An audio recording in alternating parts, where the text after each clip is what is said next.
voilà, un pays de gros racistes, un pays de gros racelards, voilà ce qu'est la France. Enfin, je suis désolé, mais comme ça, Ebony, elle a perdu. Et encore, vas-y, elle a perdu, je veux bien, même si c'était la plus talentueuse, même si elle nous a vendu du rêve, même si c'était la diva, la reine de la saison, clairement, en fait, c'était elle la star, en fait, c'était elle la gagnante, clairement. Vas-y, je veux bien qu'elle ait perdu, mais 35% de vote, 35% de vote. Si maintenant c'est pas truqué, c'est quoi? 35% de vote. Si c'est pas truqué, c'est quoi? Si c'est pas truqué, la vie c'est truqué. La vie c'est truqué. Waouh. Non, non, non, non, non, non, non. Calme-toi, calme-toi. Wow, détends-toi, bois un coup, ça va bien se passer. Non mais sans déconner, pourquoi il y a tout le temps le mot racisme dans votre bouche? Pourquoi à chaque fois qu'il se passe quelque chose, qu'une personne de couleur perd, ou il se passe quelque chose avec une personne de couleur, tout de suite la France est raciste?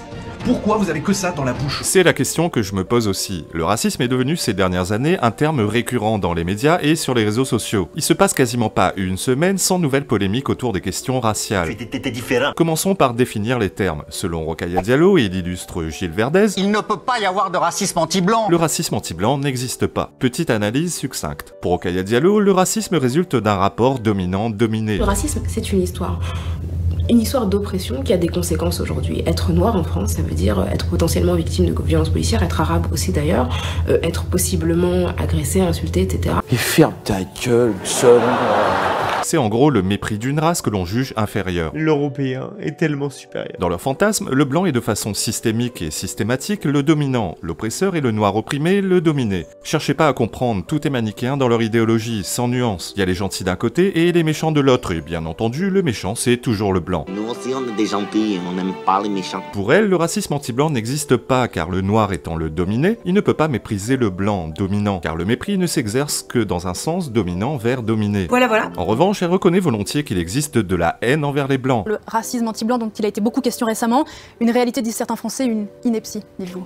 Je fais la différence entre haine et racisme. Alors effectivement, il peut y avoir des hostilités, de la haine, des brutalités même physiques à l'égard de personnes qui sont blanches en raison de leur couleur de peau. Vous me direz alors, du coup, la haine envers les blancs est censée être moins grave que le racisme envers les noirs? C'est pas grave. Eh bien, à leurs yeux, absolument. Par quel miracle? Eh bien, tout simplement car pour eux, la haine des noirs envers les blancs n'est que la conséquence de ce racisme systémique fantasmé, donc elle est quelque part compréhensible et excusable. C'était donc ça. Je sais, c'est incroyablement tordu, mais c'est leur logiciel, et de toute façon, cette théorie fumeuse est facilement démontable. Je serais curieux qu'elle nous explique comment un blanc pourrait être le dominant s'il vit en Afrique noire dans un pays où il est ultra minoritaire et où les noirs détiennent le pouvoir. Bref, on va pas s'attarder sur cette idéologie haineuse et mortifère. C'est de la merde. Le racisme, c'est tout autant le mépris des races que la haine de ces dernières. Il est stupide de tracer une ligne entre ces deux concepts, le mépris et la haine étant des sentiments très proches et qui se confondent souvent. À mes yeux, le racisme qu'il vise les noirs, les blancs, les asiatiques et que sais-je, c'est la même chose. Le racisme est universel, il existe partout dans le monde et dans toutes les communautés. Bref, il se passe pas une semaine sans nouvelles polémiques autour de la race. Arrêtez! On a eu récemment celle autour de la dernière Miss France et plus récemment encore celle autour de la finale de la Star Academy opposant deux candidates, Marine et Ebony, l'une blanche, l'autre noire.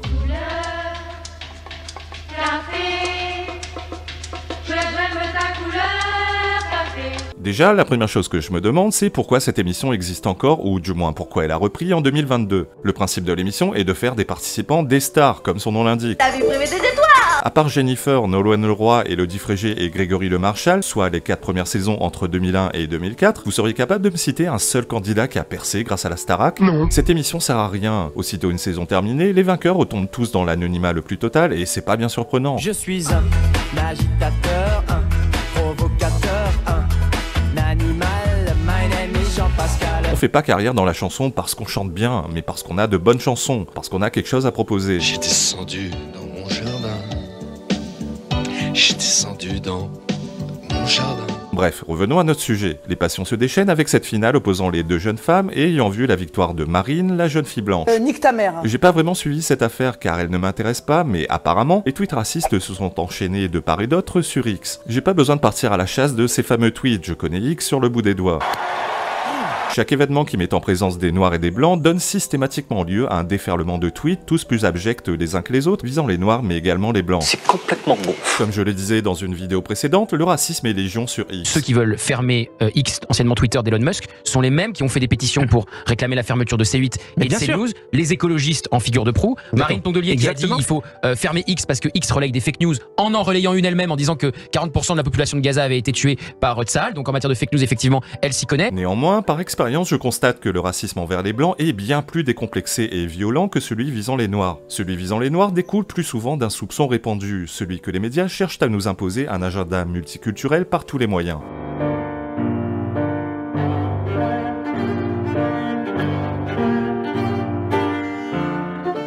Soyons honnêtes 5 minutes. Il m'en veut parce que j'ai baisé sa femme. C'est tout sauf une théorie du complot. Cette théorie est largement documentée par de nombreux internautes, notamment dans le domaine de la pub ou celui des campagnes de prévention, qui mettent systématiquement le blanc dans des postures peu respectables ou humiliantes, celles de l'agresseur, de l'assisté, du fraudeur, du mal élevé, etc. Il y a eu beaucoup de Kevin et de Mathéo, si je peux me permettre. Je précise que je ne suis pas en train de justifier le racisme. Non, non, non. Tout ce que je dis, c'est que tout ce qu'on présente comme raciste par facilité ne l'est pas nécessairement. Cette insistance à vouloir nous imposer un agenda multiculturel a fait naître chez de nombreuses personnes une forme de paranoïa et on peut le comprendre. Aujourd'hui, dès qu'une personne de couleur gagne un concours ou un titre honorifique, on soupçonne l'agenda woke. I wish I just could be there with you. You can come to Gaza anytime and we will throw you from the roof, you homosexual dirt.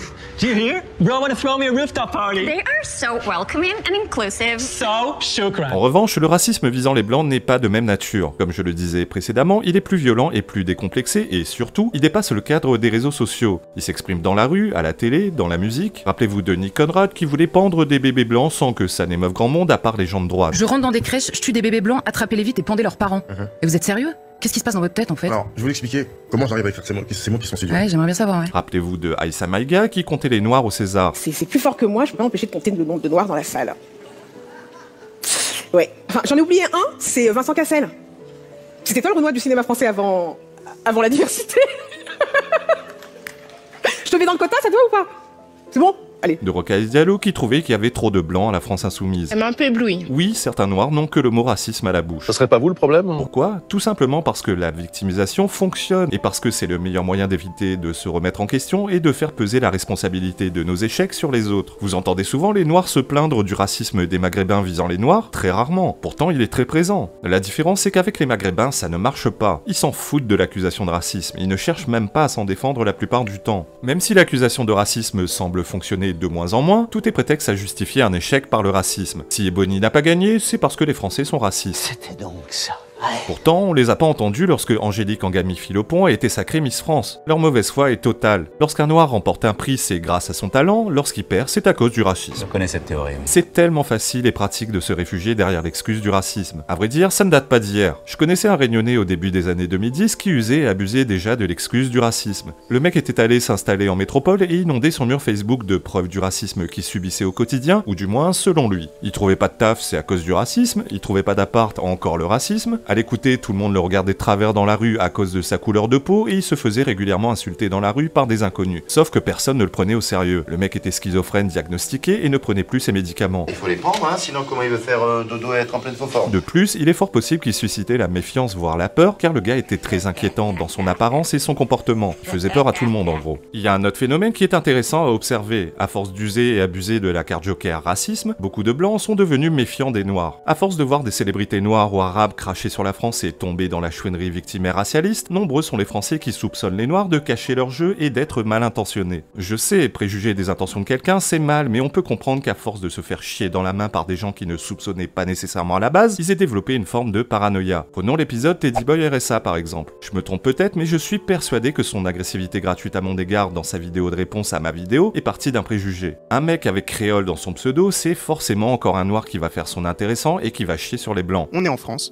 une France qui va mal et qui s'enfonce chaque jour un peu plus dans un discours raciste. Une France qui diabolise ceux qu'elle appelle les immigrés. Une France qui refuse de regarder son histoire alors qu'elle rêve de revenir au bon vieux temps. D'ailleurs là-dessus, il s'est platement excusé et a reconnu qu'il avait mal jugé mes intentions sans raison sérieuse. Tout est rentré dans l'ordre depuis et je le remercie pour sa démarche, rien n'y obligé. Je suis persuadé que le fait que je sois réunionnais est le point de départ pour une raison simple. Ce n'est ni la première ni la dernière fois que ça m'arrive. À plusieurs reprises sur X, des gens ont préjugé de mes intentions, croyant que j'étais un énième noir qui vient chialer au racisme. Résultat, quand je fais du second degré, je m'arrange toujours pour que ce soit pas trop subtil. Sinon, j'ai une chance sur deux pour qu'on me prenne au premier degré et qu'on m'insulte généreusement dans les tweets de réponse. In fine, je ne mets pas le racisme visant les blancs et celui visant les noirs sur le même plan. Je m'explique. Si je constate que le racisme visant les blancs est la plupart du temps motivé par une haine profonde du blanc, une rancœur, voire peut-être une jalousie maladive,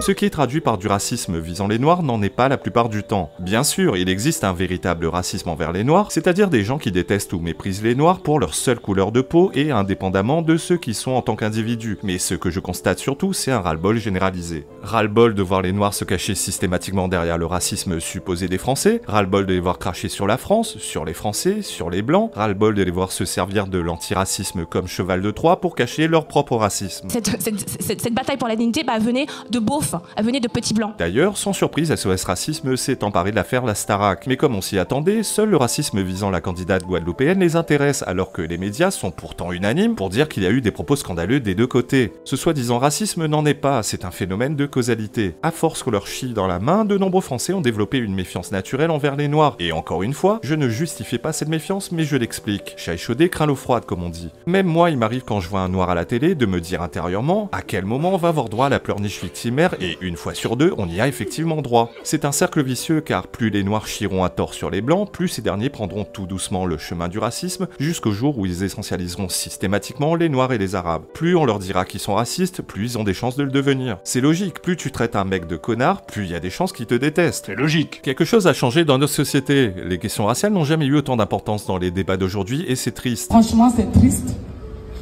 C'est beaucoup triste. C'est regrettable que la couleur de peau soit devenue un sujet de société. C'est regrettable que des gens soient réduits à revendiquer leur couleur de peau et de la brandir tel un étendard. Moi je ne pensais pas, moi qui suis un descendant d'esclaves, j'appartiens à un peuple né dans les fers de l'esclavage.